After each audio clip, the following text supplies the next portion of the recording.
Shabbos, stay tuned. There's a Gavaldiga podcast. Rabbi Steve Geller does a Gavaldiga Zach, and that'll be coming out this week. Torah Giants on Chumash. Shalom Uvrach, and welcome to the weekly piece on the Parsha from Torah Giants on Chumash, written by Rabbi Yisroel Goodman, the Rabbi Emeritus of Yom Rockaway.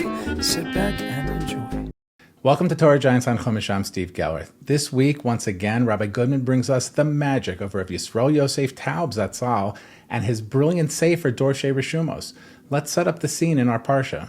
You shall not act at all as we now act here today, each of us as we please, because we have not yet come ad ata el hamenucha, to the allotted haven that Hashem your God is giving you. Rashi on these passukim explain that all sacrificial offerings could be brought in the Mishkan, the tabernacle, but on bamas, or personal individual altars, one could only bring certain kinds of sacrifices. The word bama means high places, and one of the definitions includes these private individual altars where one could bring private sacrifices. In Nach, bamas were places where, for example, Shmuel and David would ascend and descend and bring sacrifices on. So according to Rashi, of all the main categories of sacrificial offerings, all of them could be brought on the anointed altar of the Mishkan and Beis HaMikdash, but on bamas, the backyard altars, as it were, only vow and free will offerings could be brought. Archaeologists have actually discovered several examples of bamas throughout Israel. But our Parsha isn't only telling us about bamas, but it's going out of its way to mention the place, El Hamanucha, using beautiful imagery that we have to ultimately come to, the permanent home where all official sacrifices would be brought. Of course, that ultimate place is the Beis HaMikdash in Yerushalayim. And the word Yerushalayim is mentioned 625 times in Tanakh, yet it's not mentioned once in our Holy Torah.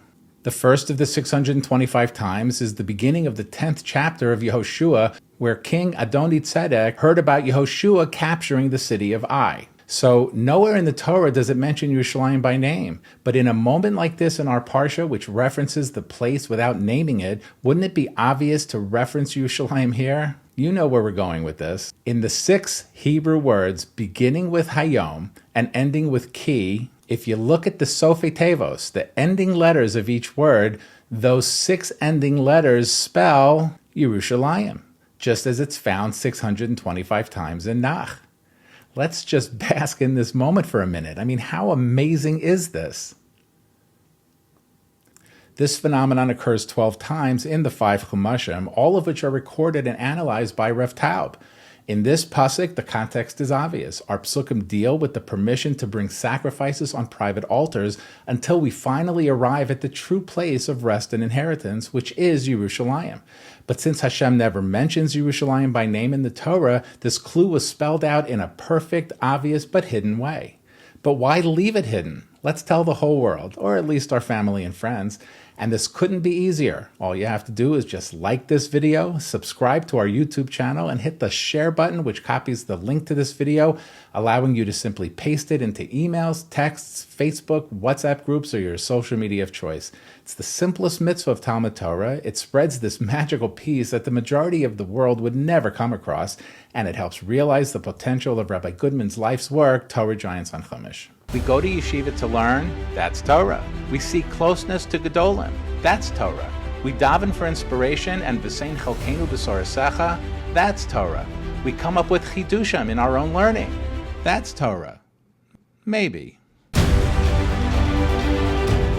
Share your chidushim. Send your original Torah pieces to torahmaybe@gmail.com or email that address for more information. Also visit www.youtube.com/@torahmaybe.